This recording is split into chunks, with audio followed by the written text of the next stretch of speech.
HVTV report. Nepal में पिछले 2 दिनों में विरोध प्रदर्शन का स्वरूप पूरी तरह बदल गया है।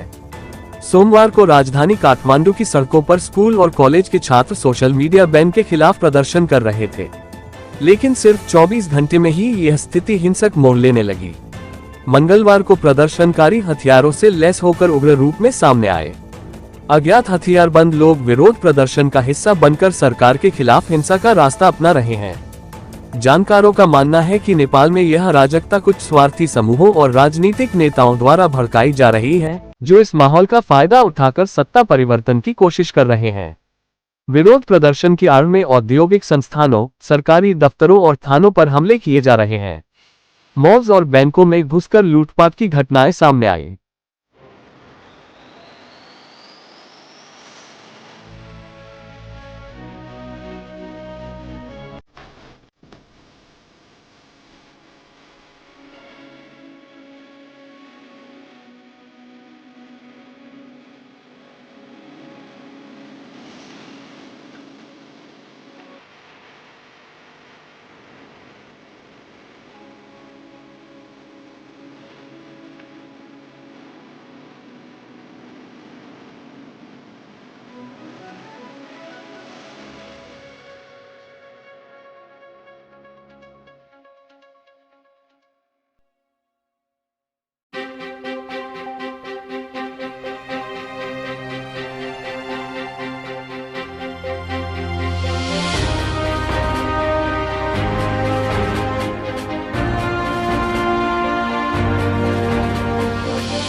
चलो। अभी जैसा आप सभी देख पा रहे हैं, मेरे से ज़्यादा मेरे ख्याल से आपकी और कैमरे की आंखें देख पा रही होगी, नेपाल में काफ़ी अनरेस्ट हुआ है। और वो जो नेपाल का मामला है उसमें हालांकि हमारा कोई लेना देना नहीं है, लेकिन मित्र देश होने के नाते हमारा और आपका सबका फर्ज बनता है कि यदि कुछ नेपाल में अनहोनी घट रही है तो हमारा पड़ोस में कोई ऐसी घटना न घटे, उसके लिए हमने हमारी तरफ से पूरी तैयारी कर रखी है। मैंने एक्स्ट्रा स्ट्रेंथ डिप्लॉय कर रखी है। मेरी बॉर्डर पेट्रोलिंग चल रही है, चाहे वो फूड पेट्रोल है, चाहे व्हीकल पेट्रोल हो, और मेरी एक्स्ट्रा जो क्विक रिएक्शन टीम है वो भी मेरे कैंप में तैयार है किसी भी इवेंचुअलिटी की निपटने के। फिलहाल अभी आपने अपने अधीनस्थों को क्या दिशा निर्देश दिया, क्योंकि जिस तरीके देखा जा रहा है कि बॉर्डर के महज करीब ही जो उपद्रवी हैं वो तोड़फोड़ कर रहे हैं, आगजनी कर रहे हैं। बिल्कुल, मेरा प्राइम जो इंटेंशन है वो ये है कि मेरी बॉर्डर की जो नागरिक है उनको मैं सुरक्षित रखूं, और ज्यादातर मेरी जो है वो मेरे इंडियन साइड के नागरिक हैं, उनको मैं सुरक्षित रख पाऊं।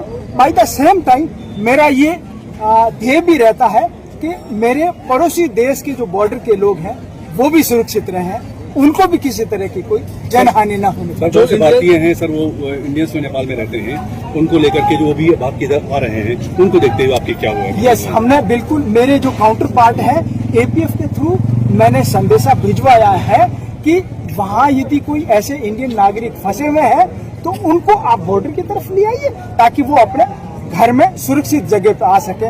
तो उन्होंने मुझे आश्वासन दिया है कि नहीं, जहाँ भी कोई इंडियन नागरिक है वो जहाँ भी है नेपाल में, अपने जस्ट बॉर्डर के नजदीक की बात कर रहा हूँ, वो अभी फिलहाल सुरक्षित है, वो किसी खतरे में नहीं है, ऐसा मुझे बताया गया। सर, लाउड हेलर से अपील की जा रही है कि लोग जो है वो बॉर्डर को क्रॉस ना करें, तो किस तरीके से लोगों से अपील की जा रही है, किस तरीके से उनको समझाया जा रहा है? वेल, उनको यही समझाया जा रहा है कि आज जो सिचुएशन है, हो सकता है कि कुछ समय के बाद में नहीं रहेगी ऐसी सिचुएशन।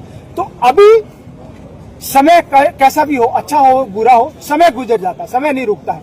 तो मैं अभी यही अपील कर रहा हूँ कि अननेसेसरी आप किसी पचड़े में न पड़े, समय को बीतने दें। समय अपना आप में सबसे बड़ा इलाज करता है और थोड़े टाइम के बाद में आप खुद देखेंगे कि सारी सिचुएशन पहले जैसी होगी, नॉर्मल। संवेदनशीलता को देते हुए कितना अलर्ट है? बिल्कुल, संवेदनशीलता को देखते हुए हम 101% आते हैं। क्या कुछ और फोर्स मंगाई गई है?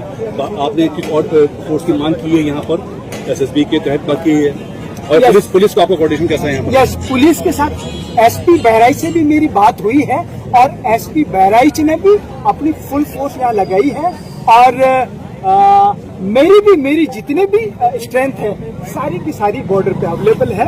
तो स्ट्रेंथ की मेरे पास कोई कमी नहीं। कुछ क्षेत्र अपने ऐसे जहाँ पर बॉर्डर नहीं है, कोई फेंसिंग भी नहीं है, उसको देखते हुए क्या करें? नहीं, वहाँ मेरी ओपी पोस्ट लगी हुई, वहाँ मेरा नाका लगा। आप बॉर्डर पे घूम के देखिएगा, हर जगह पे मेरी नाका पेट्रोलिंग लगी हुई है।